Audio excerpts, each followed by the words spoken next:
Welcome to BV9 news bulletin ముందుగా headlines చూద్దాం.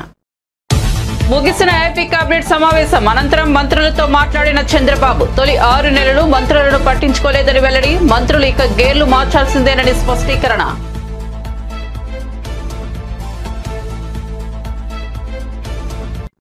స్థానిక సంస్థల ఎన్నికలపై సీఎం కీలక నిర్ణయం. స్థానిక సంస్థల పదవుల్లో బీసీలకు 42%, ఒకే తాటిపైకి పనిచేయాలని నేతలకు సూచన.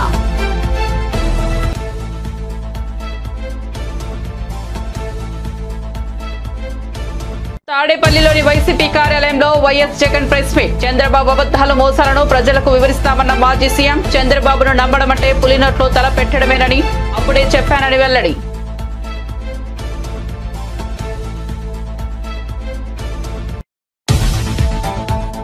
కేంద్ర మంత్రులను కలిసిన కేసీఆర్ ఆదేశాలతో కలిశామన్న కేటీఆర్. యూజీసీ నిబంధనలను మార్చడంపై అభ్యంతరాలను ధర్మేంద్ర ప్రధాన్ కు తెలియజేశామని వెల్లడి. రాష్ట్ర ప్రజలు ఉప ఎన్నికలు కోరుకుంటున్నారని వ్యాఖ్య. అక్రమ వలసదారులను భారత్ కు తిప్పి పంపించిన అమెరికా. అక్రమ వలసదారుల తరలింపు కొత్తవి కాదన్న జైశంకర్. రాజ్యసభలో ప్రకటన చేసిన కేంద్ర విదేశాంగ మంత్రి 2009 నుంచి ఇలాంటి బహిష్కరణలు జరుగుతూనే ఉన్నాయని వెల్లడి. ఇక వార్త వివరాల్లోకి వెళ్తే ఏపీ కేబినెట్ భేటీ అనంతరం సీఎం చంద్రబాబు మంత్రులతో మాట్లాడారు. మంత్రుల పనితీరు మెరుగుపడాలని స్పష్టం చేశారు. అధికారంలోకి వచ్చిన తొలి 6 నెలలు రాష్ట్రాన్ని చక్కదిద్దుకోవడంపైనే దృష్టి కేంద్రీకరించానని, మంత్రుల పనితీరు గురించి పెద్దగా పట్టించుకోలేదని అన్నారు. కానీ ఇకపై మంత్రుల పనితీరుపై ఫోకస్ పెడతానని, ఎవరిని ఉపేక్షించేది లేదని స్పష్టం చేశారు. మంత్రులు నిదానంగా ఉంటే కుదరదని, గేర్లు మార్చి ముందుకు వెళ్లాలని అన్నారు. మంత్రుల పనితీరుపై నిరంతర పర్యవేక్షణ ఉంటుందని చంద్రబాబు పేర్కొన్నారు. ఇక మంత్రులు ఆప్కోస్ ద్వారా కాకుండా శాఖల వారీగా అవుట్ సోర్సింగ్ సిబ్బందిని తీసుకోవచ్చని సూచించారు.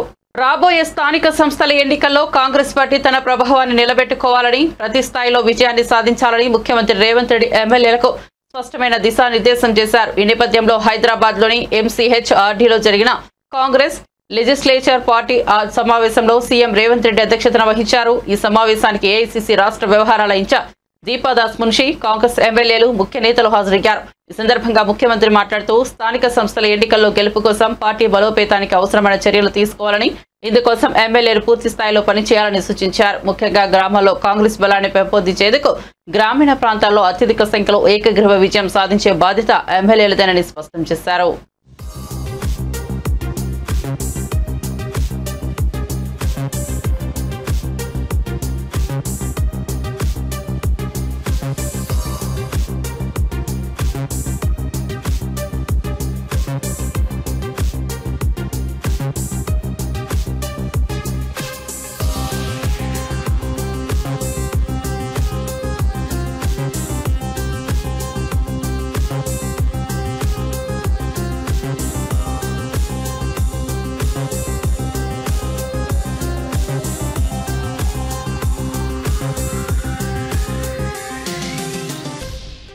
అసెంబ్లీ ఎన్నికల సమయంలో చంద్రబాబును నమ్మొద్దని ప్రజలకు ఎంతగానో విజ్ఞప్తి చేశానని, చంద్రబాబును నమ్మడం అంటే పులినోట్లో తల పెట్టడమేనని చెప్పినట్లు వైసీపీ అధినేత మాజీ సీఎం వైఎస్ జగన్ పేర్కొన్నారు. చంద్రబాబును నమ్మడం అంటే చంద్రముఖిని నిద్ర లేపడమేనని చెప్పినట్లు గుర్తు చేశారు.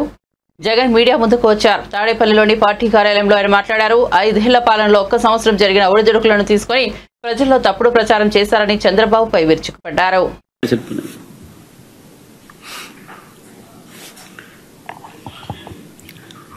రాష్ట్రంలో దాదాపుగా 9 నెలలు కాబోస్తా ఉంది.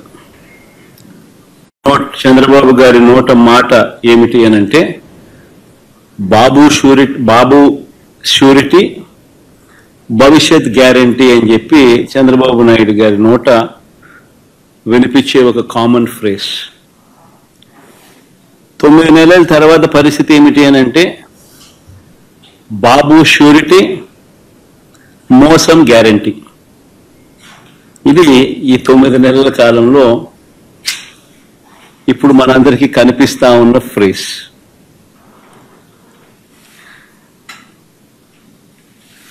చంద్రబాబు నాయుడు గారు ఎన్నికల వేళ చెప్పిన ప్రతి మాట, ఆ మేనిఫెస్టో అంటూ తాను రిలీజ్ చేసిన మేనిఫెస్టోలో తాను చెప్పిన మాటలు, ఎన్నికల వేళ బటన్ నొక్కడం అయితే ఏముంది, అదేం పెద్ద పనా? ముసలావిడ కూడా బటన్ నొక్కుతుంది అన్నాడు. అప్పట్లో నా చంద్రాయుడు ముసలావిడ కూడా కుర్చీలాక్క ముసలావిడ కూడా బటన్ నొక్కుతుంది, అదేమన్నా బటన్ నొక్కడం గొప్ప సంగతి అని చెప్పి అన్న సందర్భాలు మనం చాలా చూసాం.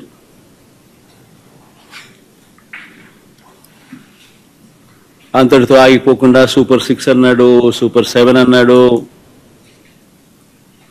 ఏకంగా మేనిఫెస్టోలో 143 ప్రామిసెస్ 143 హామీలను ఎన్నికల మేనిఫెస్టోలో తాను చేర్చాడు. ఇంటింటికి దాన్ని ప్రచారం చేశాడు. ఎన్నికల వేళ చంద్రబాబు నాయుడు గారు ఆయన పార్టీ ఎమ్మెల్యేలను పార్టీ కార్యకర్తలను ఆయన చంద్రబాబు నాయుడు గారు ప్రతి ఇంటికి పంపించేటప్పుడు ఆ ఇంటికి వెళ్ళి ఆ ఇంట్లో చంద్రబాబు నాయుడు గారు మన మాటలు బహుశా ఎప్పటికీ కూడా ఎవరు కూడా మర్చిపోరేము. చిన్నపిల్లలు కనపడితే నీకు 15,000, నీకు 15,000, నీకు 15,000. ఆ చిన్నపిల్లల తల్లులు కనపడితే నీకు 18,000, నీకు 18,000, నీకు 18,000. ఆ తల్లులు, ఆ పిన్నమ్మలు, ఆ తల్లుల అత్తలు, వాళ్ళ అమ్మమ్మలు, అంటే ఆ అమ్మలు, ఆ తల్లుల అత్తలు వాళ్ళు కనపడితే మీకు 50 ఏళ్ళు నిండాయి కదా, మీకు 48,000, నీకు 48,000, నీకు 48,000, నీకు 48,000. ఇంట్లో నుంచి 20 ఏళ్ళ పిల్లాడు బయటకు వస్తే నీకు 36,000, నీకు 36,000, నీకు 36,000. ఇంట్లో నుంచి రైతు కనిపిస్తే, కండువా వేసుకుని రైతు కనిపిస్తే నీకు 20,000, నీకు 20,000, నీకు 20,000. ఇది రొటీన్గా మనకు వినిపించిన మాటలు ఎన్నికలప్పుడు. ఈనాడు చూసినా, ఆంధ్రజ్యోతి చూసినా, TV5 చూసినా, వాళ్ళ ఇళ్ళట్లో నుంచి వచ్చే మాటలు విన్నా, ప్రతి ఇంట్లో రొటీన్గా కూడా ఇవన్నీ కూడా మనకు వినిపించే మాటలు. ఇవే కాకుండా BRS working president KTR Delhi పర్యటనలో ఉన్న సంగతి తెలిసిందే. ఢిల్లీలో ఆయన పలువురు నేతలను కలిశారు. ఈ సందర్భంగా ఢిల్లీలో మీడియాతో మాట్లాడుతూ తమ పార్టీ అధినేత కేసీఆర్ ఆదేశాల మేరకు కేంద్ర మంత్రి ధర్మేంద్ర ప్రధాన్ను కలిశామని, యూజీసీ నిబంధనలను మార్చడంపై తమ అభ్యంతరాలను తెలియజేస్తూ వినతి పత్రాన్ని అందజేశామని చెప్పారు. రాష్ట్ర ప్రభుత్వాల హక్కులను హరించేలా కొన్ని నిబంధనలు ఉన్నాయని అన్నారు. గవర్నర్లకు అధికారులు కట్టబెడుతూ రాష్ట్రాల పరిధిలో ఉన్న యూనివర్సిటీల్లోని నియామకాల్లో రాష్ట్ర ప్రభుత్వాల పాత్ర లేకుండా చేసే ప్రయత్నం జరుగుతోందని విమర్శించారు. తమ అభిప్రాయాలను ఈసీజీకి కూడా తెలిపామని చెప్పారు.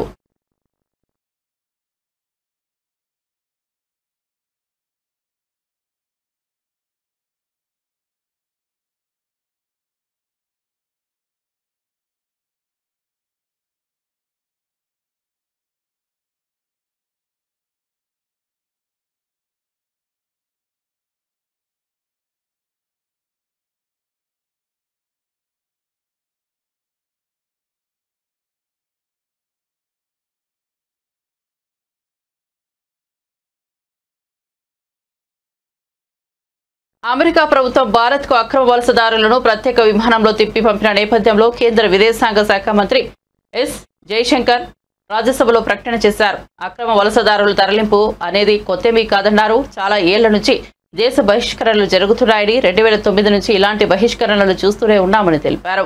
ఇలాంటి బహిష్కరణల సమయంలో కొందరు ప్రాణాలు కోల్పోతుంటారని వివరించారు. అక్రమ వలసలను అరికట్టేందుకు భారత ప్రభుత్వం ప్రయత్నాలు చేస్తూనే ఉందని జయశంకర్ స్పష్టం చేశారు. ఒక్క భారతనే కాకుండా అన్ని దేశాల అక్రమ వలసదారులను అమెరికా వెనక్కు పంపిస్తోందని వెల్లడించారు. తమ దేశస్థులు చట్ట విరుద్ధంగా విదేశాల్లో ఉంటే వారిని స్వదేశాలకు రప్పించడం కేంద్ర ప్రభుత్వ బాధ్యత అని పేర్కొన్నారు. Sir, honorable members would be aware that the process of deportation is not a new one. I repeat, not a new one, and has been ongoing for several years. I would like to share with the House details of deportation from the United States since 2009. Their numbers, years-wise, as available with our law enforcement authorities, is as follows. 2009, number of deportees 734. 2010, 799. 2011, 597. 2012, 530. 2013, 515. 2014, 591. 2015, 708. 2016, 1303. 2017, 1024. 2018, 1180. 2019, 2042. 2020, 1889. 2021, 805. 2022, 862. 2023, 617. 2024, 1368. 2025, 104. Sir, deportations by the US are organized and executed by the Immigration and Customs Enforcement ICE authorities. The standard operating procedure for deportation by aircraft used by ICE, that is effective from 2012. I repeat, that is effective from 2012, provides for the use of restraints. However, we have been informed by ICE that women and children are not restrained. Further, the needs of deportees, including during transit, related to food and other necessities, including possible medical emergencies, are attended to. During toilet breaks, deportees are temporarily unrestrained if needed in that regard. This is applicable to chartered civilian aircraft as well as military aircraft. There has been no change, I repeat, no change from past. సంగారెడ్డిని మరో జవహర్ నగర్ గా మార్చాలని కుట్ర జరుగుతోందని BJP Medak MP Raghunandan Rao ఆరోపించారు. Sangareddy revenue అధికారులు GHMC కలిసి అక్కడ భూములను కలుషితం చేస్తున్నారని ఆగ్రహం వ్యక్తం చేశారు. ఇప్పటికే పరిశ్రమల వ్యర్థాలతో ప్రజలు సతమతమవుతున్నారన్నారు. జిన్నారం, పారానగర్ గ్రామాలను డంపింగ్ అడ్డులుగా మార్చేందుకు ప్రభుత్వం ప్రయత్నిస్తోందని విమర్శించారు. హైదరాబాద్కి వెళ్ళి రోజు 1000 లారీల చెత్తను తీసుకొచ్చి దాన్ని శుద్ధి చేస్తామనేటువంటి ఒక కార్యక్రమాన్ని పెట్టి నిన్న రాత్రి 12 గంటల నుంచి చుట్టుపక్కల ఉన్న గ్రామాల సర్పంచులు, ఎంపీటీసీలు, భారతీయ జనతా పార్టీ నాయకులు ఎవరైతే ప్రభుత్వ నిర్ణయాన్ని వ్యతిరేకిస్తారనే అనుమానం ఉందో వాళ్ళందరినీ రాత్రి 12 గంటల నుంచి అరెస్ట్ చేసి ఇప్పటికీ ఈ నిమిషం నేను ప్రెస్ మీట్ మాట్లాడడం స్టార్ట్ చేసిన ఈ నిమిషానికి కూడా సంగారెడ్డి జిల్లాలో ఒక పోలీస్ ట్రైనింగ్ సెంటర్ అని ఉంటుంది, చిద్రుప్ప అనే విలేజ్లో ఉంటుంది. ఆ చిద్రుప్ప విలేజ్ అవుట్స్కట్స్లో ఇప్పుడు ఈ నిమిషానికి 200 మంది గౌరవ ప్రజాప్రతినిధుల్ని, ఊర్లలోకి వెళ్ళి లీడర్లని రాత్రి 12 నుంచి తెచ్చిపెట్టి అదైతే ఊరు బయట ఎక్కడో ఉంది అనేటువంటి ఒక ప్రదేశం అని చెప్పి తీసుకుపోయి అక్కడ పడేసి లారీలను పెట్టి, జేసీబీలను పెట్టి నల్లవల్లి ఫారెస్ట్ మధ్య లోపల పనిని ప్రారంభించారు జిహెచ్ఎంసీ మరియు మా సంగారెడ్డి జిల్లా రెవెన్యూ యంత్రాంగం. దీన్ని తీవ్రంగా ఖండిస్తూ ఉన్నాం. ఇప్పటికే మీ పుణ్యమాని జిహెచ్ఎంసీ తీసుకున్న తప్పుడు నిర్ణయాల పుణ్యమాని జవహర్ నగర్ అనేటువంటి ప్రాంతం ఒక రావణ కాష్టంలాగా మండుతుంది. ప్రజలు కాలుష్యంతో రకరకాలైనటువంటి ఇబ్బందులు పడుతూ ఉన్నారు.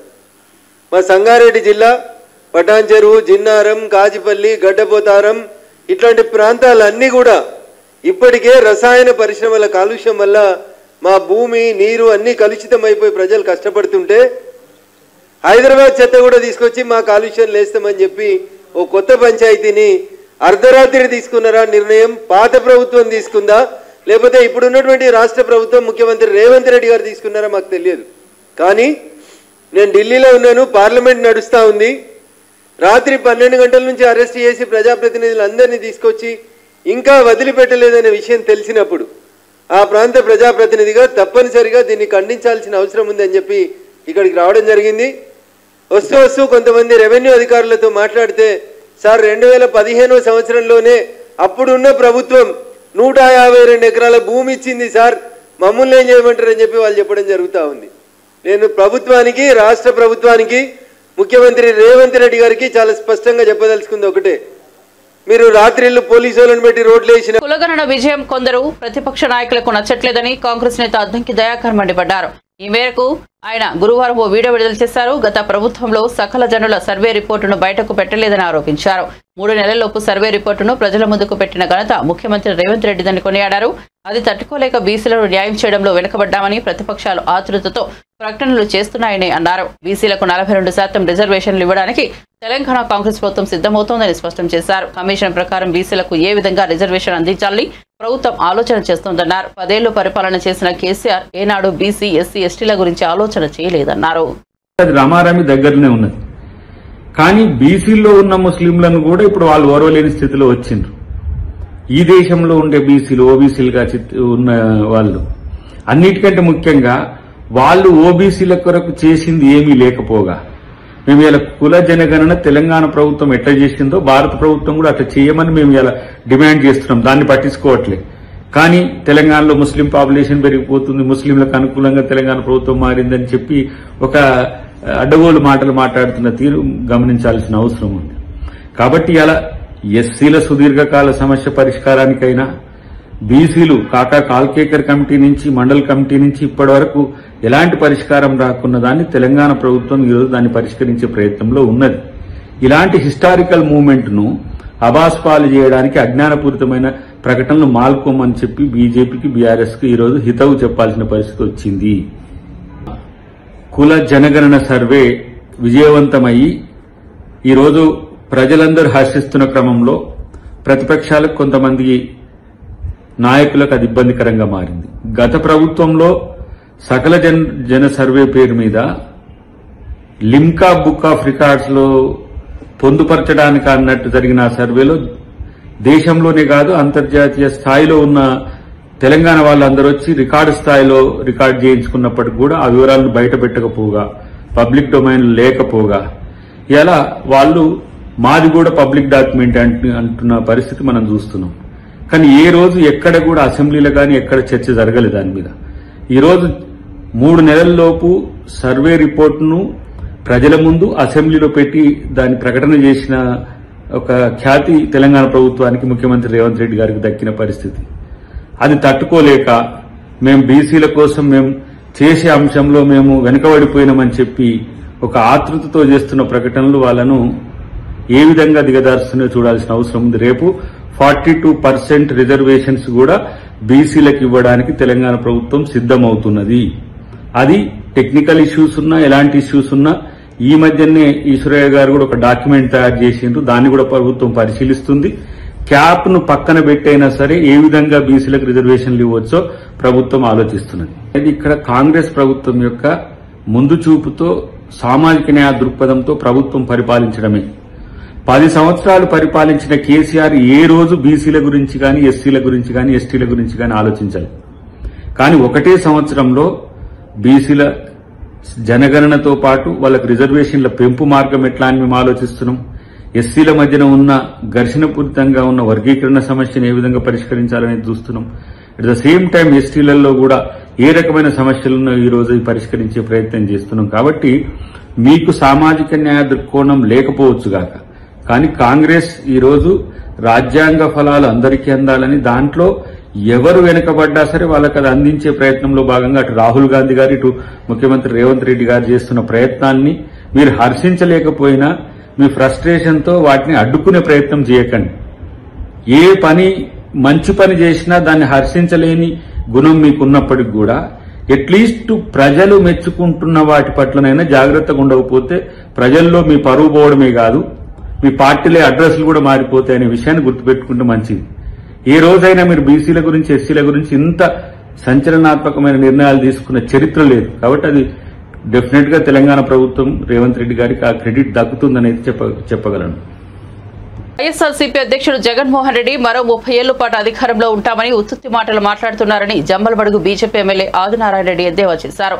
ఆయన 30 ఏళ్లు ఉంటే తాము కూడా 30 తరాలు అధికారంలో ఉంటామని వ్యాఖ్యానించారు. నోటికి ఎంత వస్తే అంత మాట్లాడడం మంచిది కాదని జగన్ కు ఆదినారాయణ రెడ్డి హితవు పలికారు. కేంద్రం, రాష్ట్రంలో బీజేపీ ప్రభుత్వం అధికారంలో ఉన్న కారణంగా వికసిత్ భారత్ వైపు అడుగులు వేస్తున్నామని వ్యాఖ్యానించారు. కడపలో ఏర్పాటు చేసిన మీడియా సమావేశంలో ఆయన మాట్లాడారు. 30 ఏళ్లు నా పాలన, 175/175 ఎమ్మెల్యేలు, 25/25 ఎంపీలు. పోలింగ్ తర్వాత కూడా ఆయన మాట తప్పినారు అనేది ఆయనకు అలవాటది. జగన్ రెడ్డి గారికి నా ఎంట్రుక పీకలేడు ఇది స్టేట్మెంట్. నీ ఎంట్రుక మేమెందుకు పీకుతాం? మేము బీజేపీ పార్టీలో ముందు కొడతాం నేరుగా. నీకు ఎంట్రికే లేకుండా చేస్తాం, నీకు రాజకీయ స్థానమే లేకుండా చేస్తాం.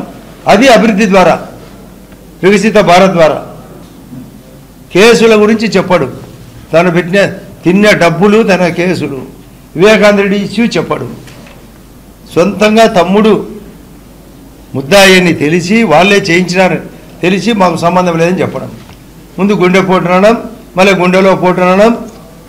కర్నూలులో మీకు అందరికీ తెలుసు, విజయసాయి రెడ్డిని అరెస్టు అది అవినాష్ రెడ్డిని అరెస్టు కోసం కర్నూలుకు పోతే రకరకాలుగా లోకల్ పోలీసులను అడ్డపెట్టి ధర్నాలు పెట్టించి దాన్ని వాయిదా ఇప్పించాడు. మళ్ళీ ఆమె సునీత గారు వివేకానంద రెడ్డి కూతురు మళ్ళీ పిటిషన్ వేసింది. సాక్షులు కూడా ఒక్కొక్కరే జారుకుంటున్నారు, పైకి పోతున్నారు. లేటెస్ట్ పిటిషన్ వేసింది ఆమె, త్వరగా పరిష్కారం చేయండి అని కోర్టులో. ఎక్కడికి పోతుంది ప్రయాణం? వైఎస్ షర్మిల ఓపెన్గా చెప్తాంది. నీకేమో చిన్న, నేను గతంలో చెప్పినట్టు జగనప్పకు రెప్పకు దెబ్బ తగిలితే హత్యా ప్రయత్నం. వాళ్ళ సొంత చిన్నాన్న వివేకానంద రెడ్డి పొడిచి చంపితే ముందు గుడ్డపోటు, ఆ తర్వాత చంద్రబాబు నాయుడు గారు చెప్తే ఆదినారాయణ రెడ్డి కానీ మరొకరు కానీ. మన గౌరవ ముఖ్యమంత్రి గారు కడప కలెక్టర్ గారు చెప్తున్నారు, ఇప్పుడు దాదాపు 3,500 ఎకరాలు ఉంటే ఇంకొక 4,000 ఎకరాలు సేకరించండి, వివిధ ప్రాజెక్టులు తెస్తామని. ఇక్కడే మహానాడు నాడు తెలుగుదేశం ఇక్కడ మహానాడు కడపలో జరగబోతుంది. అన్నీ కలిపి మేమంతా ఒకటిగా ఉన్నాం, ముగ్గురు వేగపోయినాం. నిన్ను జగన్రెడ్డిని మేము ఏకమైనాం, నిన్ను ఏకాకిని చేస్తాం, నామరూపం లేకుండా చేస్తాం. నేనే ఏంది ఇది? నిన్న పోలింగ్ తర్వాత కూడా లండన్కు పోతూ మళ్ళా 151 కంటే ఎక్కువ ఎమ్మెల్యేలు, 22 కంటే ఎక్కువ ఎంపీలు. అంటే రాజకీయాలంటే చింతపండి వ్యాపారమా? ఏదో ఒకటి ఉన్నతమైంది. ప్రతి ఒక్కరూ దీన్ని అడ్డపెట్టుకొని ప్రపంచమే. సమాజానికి ఉపయోగపడే సేవా కార్యక్రమాల్లో ప్రజలు భాగం కావాలని NTR trust managing trustee Nara Bhuvaneswari పిలుపునిచ్చారు. తలసేమియా బాధితులకు అండగా నిలవడం కోసం ఎన్టీఆర్ ట్రస్ట్ ఆధ్వర్యంలో విజయవాడలో నిర్వహించనున్న యుఫోరియా కార్యక్రమ వివరాలను ఆమె వెల్లడించారు. ఫండ్ రైజింగ్ కోసం మ్యూజికల్ నైట్ కార్యక్రమం నిర్వహిస్తున్నామని అన్నారు. దీన్ని నిర్వహించేందుకు తమను ముందుకొచ్చారు. ఈ ఈవెంట్ను ఆయన ఒక్క రూపాయి కూడా తీసుకోవట్లేదు. అందరూ సమాజం కోసం ఎంతో కొంత సేవ చేయాలని నారా భువనేశ్వరి తెలిపారు. థాలసీమియా అనేది it is a genetic blood disorder. దీంతో రక్తం, హిమోగ్లోబిన్ అనేది ఎంత మెడిసిన్స్ ఇచ్చినా, అవసరమైన అన్ని ఇచ్చినా కూడా దీంతో రక్తం ఎప్పుడు ఉండాల్సిన ఆ పర్సంటేజ్ కంటే కిందకి పడతా ఉంటుంది. దాంతో ఆ బాధపడుతున్న వ్యక్తులు చాలా ఇబ్బందులు ఎదుర్కొంటారు. ఎస్పెషలీ పిల్లలు. వాళ్ళు ఆఖరికి ఊపిరి తీసుకోవటానికి కూడా వాళ్ళు చాలా ఇబ్బందులు ఎదుర్కొంటారు. అక్యూట్ థాలసీమియా బాధితులు వాళ్ళకైతే 2-4 నెలల్లోనే బ్లడ్ ట్రాన్స్ఫ్యూషన్ అనేది ఎమ్మటే జరగాలి. ఆ ట్రాన్స్ఫ్యూషన్ జరగాలంటే ట్రాన్స్ఫ్యూషన్ అంటే దానికి అంత అవసరం రక్తం. అందుకే నేను కోరేది ప్రతి ఒక్కళ్ళని, మీరందరూ మీ కుటుంబం సమేతంగా, అదే కాకుండా మీ స్నేహితుల్ని ప్రోత్సహించి వాళ్ళందరినీ దగ్గరుండే బ్లడ్ బ్యాంక్స్ కానీ ఏదైనా బ్లడ్ డొనేషన్ డ్రైవ్ జరుగుతున్నప్పుడు మీరందరూ పాల్గొనాలని నేను కోరుతున్నాను. ఎందుకంటే మీకు తెలియకుండానే మీరు డొనేట్ చేసిన ఆ రక్తం చాలా మంది జీవితాల్ని నిలబెడుతుంది. ఎన్టీఆర్ మెమోరియల్ ట్రస్ట్ మేము ఈ థాలసీమియా సెంటర్స్ ఓపెన్ చేయాలనుకున్నాం. మీ అందరికి తెలుసు, ఈ సెంటర్స్ ఓపెన్ చేయాలంటే చాలా డబ్బు అనేది చాలా అవసరం. ఎట్లా అంత డబ్బు మనం సేకరించగలం? How to do fund raising program అని మేము ఆలోచించేటప్పుడు మాకు ఎమ్మటే గుర్తుకొచ్చింది మ్యూజికల్ డైరెక్టర్ తమ్మన్ గారు. మేము తమ్మన్ గారు మా టీం వెళ్ళి ఆయన అప్రోచ్ అయినమ్మటే ఆయన ఒక్క నిమిషం కూడా ఆలోచించలేదు. It is for the trust, ఇది సమాజానికి ఉపయోగపడుతుంది అని ఆ ఆలోచనతో ఆయన ఎమ్మటే అన్నారు, ఏ డేట్ మీకు కావాలి ఆ డేట్లో నేను రెడీగా ఉంటాను, మిగతా ప్రోగ్రామ్స్ అన్ని నేను అడ్జస్ట్ చేసుకుంటాను. అది అందరూ చేయలేంది. అంత గొప్ప మనసుతో ఆయన ఎమ్మటే మా ఐడియాస్ని ఆయన ఒప్పుకుని I will take part in this musical night, this fund raising program అని ఆయన ఎమ్మటే ఒప్పుకున్నారు. ఇంకొకటి, దేవుడు తమ్మన్నే కాదు ఆయన కుటుంబాన్ని కూడా ఎప్పుడు ఆయన దీవెనలు ఉంటాయి. ఎందుకంటే మాతో పాటు మా ట్రస్ట్తో పాటు ఆయన 2-3 వారాలు మేము చేసిన సేవా కార్యక్రమాలు చూశారు. అవి చూసినమ్మటే ఆయన ఒకటే అన్నారు, Telugu film chamber of commerce కీలక నిర్ణయం తీసుకుంది. ఇకపై ప్రతి ఏడాది ఛాంబర్ తరపున ఉత్తమ ప్రదర్శన కనబరిచిన చిత్రాలు, నటీనటులకు అవార్డులు ఇవ్వాలని నిర్ణయించింది. తెలుగు సినిమా పుట్టినరోజును పురస్కరించుకుని ప్రతి సంవత్సరం ఫిబ్రవరి 6వ తేదీన ఈ అవార్డుల ప్రధానోత్సవం నిర్వహించనుంది. ఆ రోజున ప్రతి నటుడి ఇంటిపై రాష్ట్రంలోని థియేటర్లపైన జెండా ఎగరవేయాలని పేర్కొంది. ఈ మేరకు తెలుగు సినిమా పుట్టినరోజు జెండా రూపకల్పన బాధ్యతను ప్రముఖ సినీ రచయిత పరుచూరి గోపాలకృష్ణకు అప్పగించినట్టు ఫిలిం ఛాంబర్ తెలిపింది. నిర్ణయం తీసుకొని ప్రతి సంవత్సరం ఫిబ్రవరి 6వ తారీఖున ఈ పండుగ చేసుకోవాలని ఒక మంచి నిర్ణయం తీసుకోవడం, అలాగే ఈ సినిమా ఇండస్ట్రీకి సంబంధించి ఒక ఫ్లాగ్, మనకు ఒక జెండా ఉండాలి. ఈ ఉత్సవం చేసుకునే రోజున ప్రతి థియేటర్ మీద జెండా ఉండాలి. ప్రతి సినిమా పరిశ్రమ ప్రతి వ్యక్తి కూడా ఇంటి దగ్గర జెండా ఎగరేసుకొని ఒక జెండా పండగలా కూడా చేసుకోవాలన్న ఆలోచన కూడా చాలా బాగుంది. నాకు ఛాంబర్ ప్రెసిడెంట్ గారు కూడా చెప్పారు, మనం ఆంధ్రప్రదేశ్ ప్రభుత్వం కానీ తెలంగాణ ప్రభుత్వం కానీ ఇదివరకు నంది అవార్డులు ఇచ్చేవి, ఇవ్వటం మానేసారు ఈ ప్రభుత్వం ఆ ప్రభుత్వం కూడా. మనమే మన ఛాంబర్ నుంచి ఎవ్రీ ఇయర్ ఫంక్షన్ చేసి అవార్డులు ఇద్దామని చెప్పిన ఆలోచన చాలా అద్భుతమైన ఆలోచన అండి. డెఫినెట్గా చేసుకుందాం. ఏ ప్రభుత్వం ఉన్నా ఎవరున్నా మనం ఆధారపడకుండా. ఫిల్మ్ ఛాంబర్ అనేది ఫిల్మ్ ఇండస్ట్రీకి పెద్ద అసోసియేషన్, మూల అసోసియేషన్ అన్నమాట. మిగిలిన అందరూ కూడా అందులో భాగస్థులమే. ఒక మా అన్న ఉండే రైటర్స్ అసోసియేషన్ అవనండి, డైరెక్టర్స్ అవనండి, ఏదైనా అన్నీ కూడా ఛాంబర్లోంచి వచ్చినాయి. కాబట్టి ఆంధ్రప్రదేశ్ ఫిల్మ్ ఛాంబర్ తరఫున, తెలంగాణ ఫిల్మ్ ఛాంబర్ తరఫున, లేకపోతే తెలుగు ఫిల్మ్ ఛాంబర్ తరఫున దీన్ని ఏర్పాటు చేసి ప్రతి సంవత్సరం కూడా ఈ అవార్డులు కూడా ఇవ్వటం అనేది చాలా మంచి ఆలోచన. మురళీమోహన్ గారు, భరత్ గారు ఇచ్చిన ప్రపోజల్ ఏంటంటే ఛాంబర్ నుంచి బేసిక్గా ఇండస్ట్రీ కోసం ఫస్ట్ అవార్డ్స్ అనేది ఛాంబర్ ద్వారా చేద్దామని. గవర్నమెంట్స్ చేస్తాయి, అది వాటికి దీనికి సంబంధం లేదు.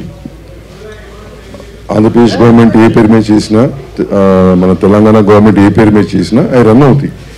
ఛాంబర్ తరఫున ఇండస్ట్రీకి ఒక ఫంక్షన్ పెట్టి ఛాంబర్ ద్వారా ఇండస్ట్రీలో పెద్దల ద్వారా లేకపోతే ఇండస్ట్రీలో ఉన్న అనుభవకుల ద్వారా అవార్డ్స్ డిసైడ్ చేసి ప్రతి సంవత్సరం టేక్ ఆఫ్ ఛాంబర్ ద్వారా చేద్దామనేది ఒక ఆలోచన. డేట్ ఫిక్స్ అయింది కాబట్టి వచ్చే సంవత్సరం నుంచి ఇట్లా దీన్ని కంబైన్ చేసి ఈవెంట్ కూడా బాగుంటుంది, అందరికి అన్ని శాఖలు కలుపుకునేట్టు ఉంటుంది. This is got nothing to do with the government award. Bulletin ముగించే ముందు హెడ్లైన్స్ మరోసారి చూద్దాం. ముగిసిన ఏపీ కేబినెట్ సమావేశం అనంతరం మంత్రులతో మాట్లాడిన చంద్రబాబు, తొలి 6 నెలలు మంత్రులను పట్టించుకోలేదని వెల్లడి, మంత్రులు ఇక గేర్లు మార్చాల్సిందేనని స్పష్టీకరణ.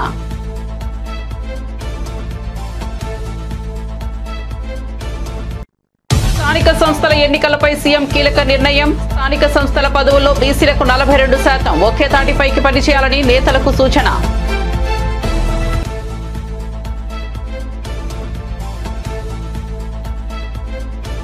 తాడేపల్లిలోని వైసీపీ కార్యాలయంలో YS Jagan press meet, Chandrababu అబద్ధాలు మోసాలను ప్రజలకు వివరిస్తామన్న మాజీ సీఎం, చంద్రబాబును నమ్మడమంటే పులినోట్లో తల పెట్టడమేనని అప్పుడే చెప్పానని వెల్లడి.